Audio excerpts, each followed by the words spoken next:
Boa noite, caros colegas. Estamos novamente para podermos falar sobre direitos humanos internacionais. Esta cadeira que vai levar-nos durante alguns dias, alguns meses, para falarmos sobre aquilo que somos nós enquanto proteção jurídica. Hoje temos aqui a nossa matéria de hoje, tem uma introdução. Vamos falar sobre a história dos direitos humanos, aos direitos humanos na sua história. Temos a fase pré-Estado constitucional, a crise da Idade Média e início da Idade Moderna, a fase do constitucionalismo liberal e declaração dos direitos, a fase do constitucionalismo social, a internacionalização dos direitos humanos. Ao longo da história, em nome da história, não há assim um ponto exato que delimite o nascimento de uma disciplina jurídica. Pelo contrário, a disciplina jurídica nasce segundo a sua conformação, segundo a consideração de diplomas normativos, princípios e regras que vão então dinamizar e determinar o novo ramo de direito. Os direitos humanos têm como cerne, como fundamento, a luta contra a opressão e a busca do bem-estar do indivíduo.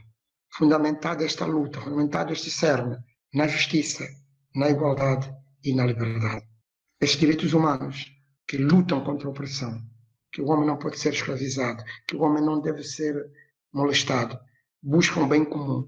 Tudo isso tem como apanágio a justiça, a igualdade e a liberdade. A evolução histórica dos direitos humanos passou por várias fases e por vários séculos. A contar dos primeiros escritos da comunidade, no século VIII a.C., até o século XX d.C., são mais de 28 séculos para a afirmação dos direitos humanos, cujo ponto central, cujo o lugar nevrálgico é a Declaração Universal dos Direitos Humanos, de 1948. E para compreender essa atualidade dos direitos humanos, a era dos direitos, foi necessário navegar pelo passado e pelo presente das duas culturas. Na fase pré-constitucional, nós encontramos a antiguidade, e na antiguidade que vai do século V a século II a.C., havia um primeiro passo rumo à formação dos direitos humanos, a emergência dos filósofos até os dias de hoje. Estamos a falar de Zaratustra, do Buda, do Confúcio e Deutero Isaías. Foi a partir desse momento que começam a se criar alguns códigos de comportamento baseados no amor, no respeito e na edificação do outro. O outro como um ser, o outro como a minha imagem, o outro como aquele que sou eu. No Antigo Egito, há um reconhecimento dos direitos humanos a partir da codificação de Menes, que são direitos individuais. Já na Suméria Antiga, surge o Código de Hammurabi, fundado pelo rei Hammurabi, da Babilônia, que cria normas de condutas para os direitos individuais, consolidando os costumes. Na Suméria e Pérsia, surge então o rei Ciro II, que cria uma declaração de boa governança. Na China, o Confúcio lança o amor aos indivíduos. Preciso defender o amor aos indivíduos. Eu devo ter o indivíduo como eu mesmo. O budismo, estamos a falar o Buda, introduz que na Índia o código de conduta, onde se prega o bem comum e uma sociedade pacífica. O homem não pode ser prejudicado. É preciso que haja. O Buda foi sempre alguém que viveu de mordomias reais. Era um príncipe. E uma vez posto na sua janela, olhou para fora e uma miséria autêntica. Viu povos a sofrer, pessoas, crianças. E ele decidiu experimentar esta realidade, ver esta realidade. E assim saiu do palácio e foi abaixo de uma árvore. E foi ao encontro desses que sofriam. E entendeu que é necessário que se lute pelo bem comum e que é uma sociedade pacífica. Porque essas desigualdades sociais trazem conflitos, nunca dá paz e nunca cria o bem comum.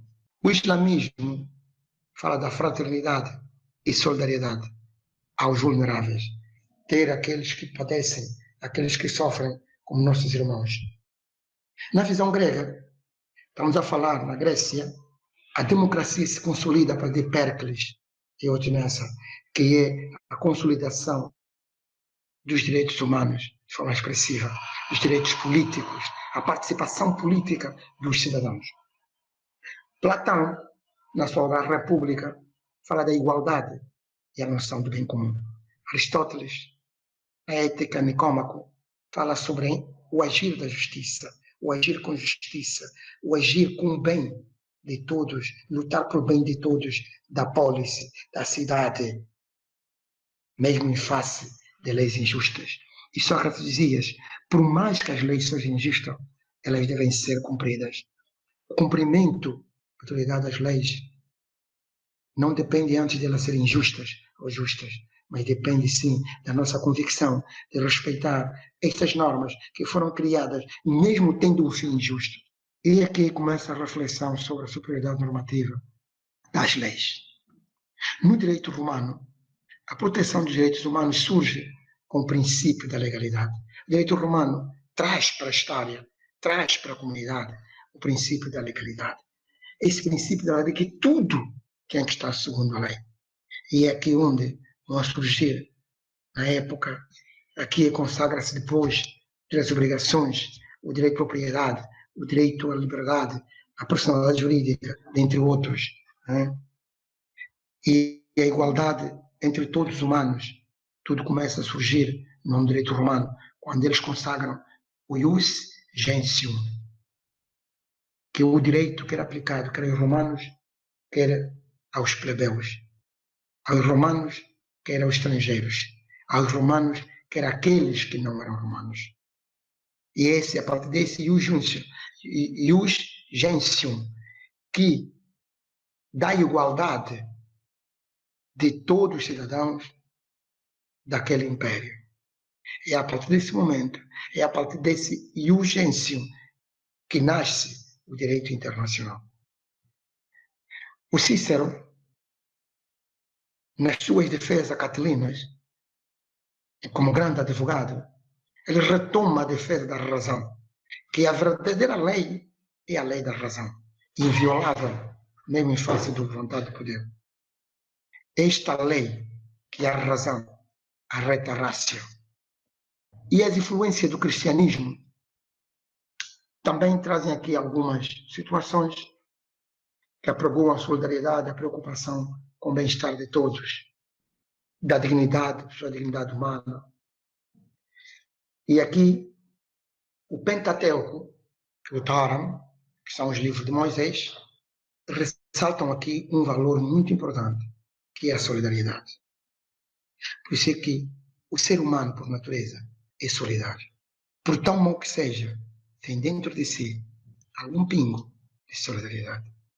Antigo Testamento faz menção à necessidade de respeito a todos.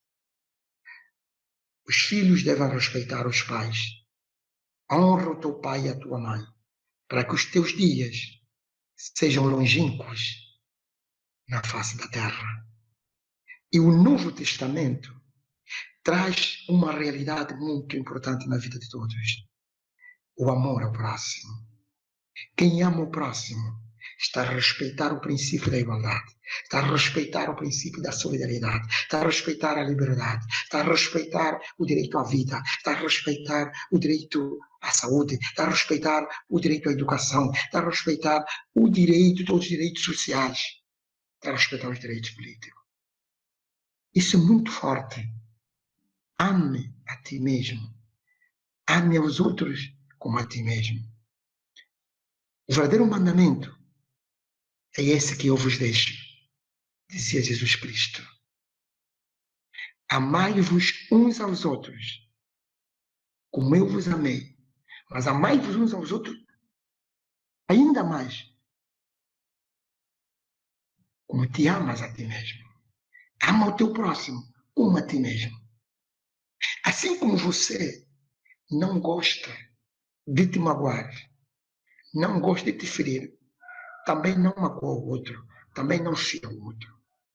Ama o outro como a ti mesmo. Respeita o outro como respeita-te a ti mesmo.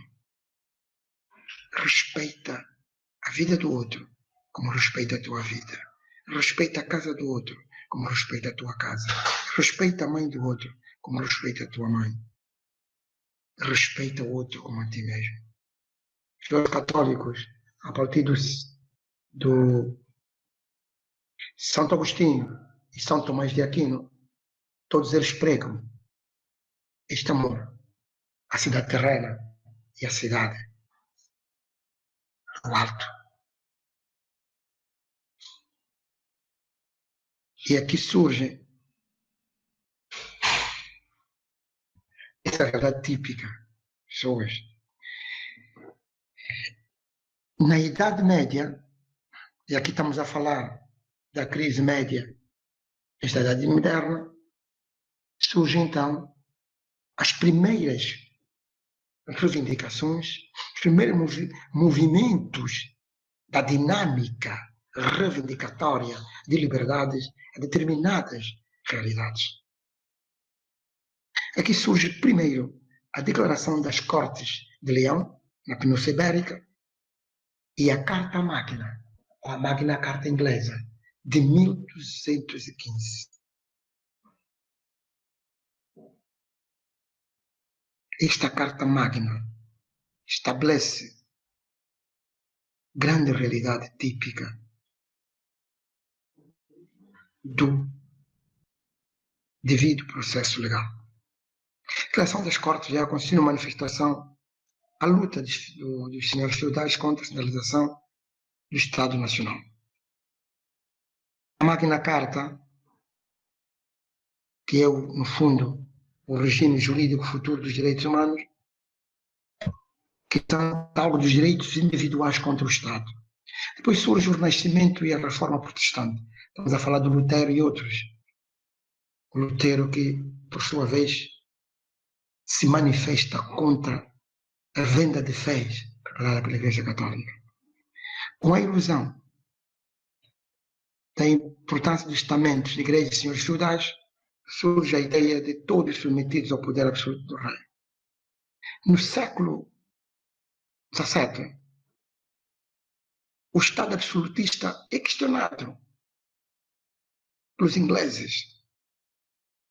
O poder é colocado em xeque. É preciso que a limitação do poder, não existe poder absoluto. Daí o surgimento da Petition of Right, de 1928. E também com base na proteção do próprio indivíduo, contra as detenções ilegais, contra as prisões ilegais, contra as molestias individuais e ilegais. E tudo que era injusto contra o homem e contra o indivíduo, surge o chamado habeas corpus. E surge, finalmente, a Declaração Inglesa de Direitos, a chamada Bill of Rights. Em 701, é aprovado Act of Stillman, que fixou a linha de sucessão da coroa inglesa. Nesse Act of Stillman, não, aqui, a sucessão da coroa inglesa, e aqui reafirma o poder do parlamento e da lei, a vontade da lei, já não é feita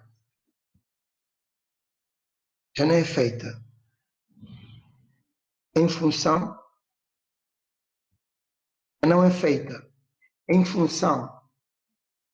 dos católicos romanos, mas sim dos católicos anglicanos, ou seja, da igreja anglicana. Só deve ser rei, deve ser príncipe desta família real, aquele que é da igreja anglicana, porque o chefe da igreja anglicana é o rei da Inglaterra. De modo, as revoluções liberais inglesas, americanas e francesas e as suas respectivas declarações de direitos marcaram a primeira afirmação histórica dos direitos humanos. A Revolução Inglesa traz consigo Petition of Right e Bill of Rights. A Revolução Americana, a partir da sua independência em 1776, que se livrou da Inglaterra com a criação da Constituição em 1787, começa a ter aqui alguma possibilidade, mas mesmo assim, na Constituição não vinha consagrada o rol de direitos humanos. Esse rol de direitos passou a configurar na Constituição por via de 10 emendas, que foi em 1791. A Revolução Francesa, que é muito importante a Revolução, traz consigo, em 27 de agosto de 1789, adota a Declaração Francesa dos Direitos do Homem e do Cidadão, que consagra a igualdade e a liberdade. E aqui o lema dessa revolução são 3 princípios fundamentais: égalité, égalité, liberté e fraternité. Igualdade, liberdade e fraternidade. Ou liberdade, igualdade e fraternidade. Maravilha. E o projeto de Declaração dos Direitos da Mulher e da Cidadã, em 1991, que foi proposto por Olympe Gouges, que reivindicava a igualdade de direitos de gênero. Em 1791, na mesma época, há aqui uma perda de direito absoluto do monarca francês, que implantaram então a monarquia constitucional e o voto censitário. A Declaração dos Direitos do Homem da França é consagrada como a primeira convocação universal. E este universalismo estabeleceu um alicerce, um pilar para a afirmação futura dos direitos humanos do século XX. Na fase do constitucionalismo social, os jacobinos franceses defendiam a ampliação do rol de direitos. E aí surgem os direitos sociais. Direito à educação é ciência social. Por isso é que, em 1793, houve sim essa ampliação na declaração, com a adoção, uma nova declaração francesa dos direitos do homem e do cidadão, que tinha como forte pilar a igualdade e o reconhecimento de direitos sociais. Essa percepção necessita de condições materiais mínimas de sobrevivência para ampliar para a persistência da miséria e a implantação de Estados constitucionais, como na Inglaterra, na França, sobre esse modo no século XIX, movimentos socialistas que ganham popularidade. No final do século XVIII, os jacobinos fizeram ampliação dos direitos para abarcar também os direitos sociais, como a educação sempre. No mesmo ano, em 1793, a igualdade é uma declaração criada, e dessa situação, a Revolução Russa estimula novos avanços na defesa da igualdade social. A Revolução Russa, vocês sabem, foi em 1917, que apregoava o socialismo, o comunismo, não é? E aqui também introduziam os chamados direitos sociais, assegurar as condições materiais mínimas de existência. Para os socialistas, os direitos sociais são tão importantes para a sobrevivência do homem, para a vida do homem. Por isso é que em várias constituições têm sido pioneiras. A Constituição do México, 1917, da República da Alemanha, 1919, e no Brasil, a Constituição Federal de 1934, consagraram esses direitos sociais. No plano de direito internacional, consagrou-se pela primeira vez a OIT, Organização Internacional do Trabalho, para defender a melhoria das condições dos trabalhadores. Até meio do século XX, o direito internacional possuía normas dispersas de certos direitos sociais, que era, por exemplo, combate à escravidão, no século XIX, a criação da OIT, mas a falta de internalização dos direitos humanos advém da sociedade internacional no pós-Segunda Guerra Mundial. O reconhecimento da vinculação entre a defesa da democracia e dos direitos humanos com os interesses dos Estados. É após a Segunda Guerra Mundial que surge a Conferência de São Francisco, onde nasce a Carta de São Francisco, 1945, onde nasce a Organização das Nações Unidas. É aqui onde os Estados tomam consciência com aquelas barbaridades nazistas, com aquela chacina dos judeus, com aquela chacina do ser humano. Isso incoou as consciências humanas. Isso fez com que as consciências humanas tomassem uma decisão. E na vida, o mais importante é ter uma decisão. Esses Estados tomaram uma decisão de se organizarem numa organização internacional, uma organização mundial, em que todos os Estados respeitem e que todos tenham voz. E surge, então, as Nações Unidas. E em 1948, em Paris, a 10 de dezembro, essa organização aprova uma resolução sobre a Declaração Universal dos Direitos Humanos. Ao longo dessa história, para essa formação dos direitos humanos, surge um debate das ideias, Hobbes. Estamos a falar aqui da perspectiva do debate sobre as ideias, não é? Algumas ideias, o Hobbes, Grocio, Locke, Rousseau e os iluministas, em que,